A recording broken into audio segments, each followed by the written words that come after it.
భారత్‌ని ఎప్పుడు రెచ్చగొడదామా? ఏ విధంగా రెచ్చగొడదామా? అని అమెరికా కూడా చూస్తా ఉంటది. అమెరికా ఏమొచ్చేసి నిన్న ఒక కథనం రాసింది. స్థానిక ఎన్నికలు మొదలవ్వగానే పాకిస్తాన్, కశ్మీర్‌లో ఘర్షణలు మొదలయ్యాయి.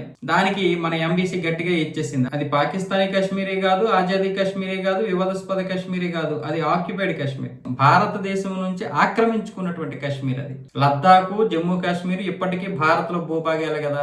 అందులోని చెందినటువంటి కొన్ని ముక్కల్ని వాళ్ళు తీసుకున్నారు, కబ్జా చేశారు, ఆక్రమించుకున్నారు. అది ఎప్పటికైనా భారత భూభాగమే అన్న విధంగా మన దౌత్యవేత్తలు అయితే గట్టిగా ఇచ్చేశారు అమెరికాకి. అమెరికాకి తెలిసి అన్ని అలా రెచ్చగొట్టిస్తుంటది వాళ్ళ యొక్క మీడియా ద్వారా. ఇప్పుడేమొచ్చేసి అక్కడ ఏదైతే వీళ్ళని చంపేశారో, అంటే అక్కడ ఎవరైతే ఉన్నారో కొంతమంది ఆ నిరసనకారులు ఎవరైతే ఉన్నారో ఆ నిరసనకారుల మీద వీళ్ళు బుల్లెట్ల వర్షం కురిపించి 30 మంది చావుకు కారణమయ్యారు కదా. ఈ 30 మంది యొక్క మృతదేహాలు ఇవ్వడం లేదు, పోస్ట్ మార్టం కూడా కొన్ని చేయలేదంట. పోస్ట్ మార్టం అయిపోయిన తర్వాత కూడా ఆ యొక్క మృతదేహాలని కుటుంబ సభ్యులకు ఇవ్వడం లేదంట. దాని గురించి రాయొచ్చు కదా ఏదో ఒకటి.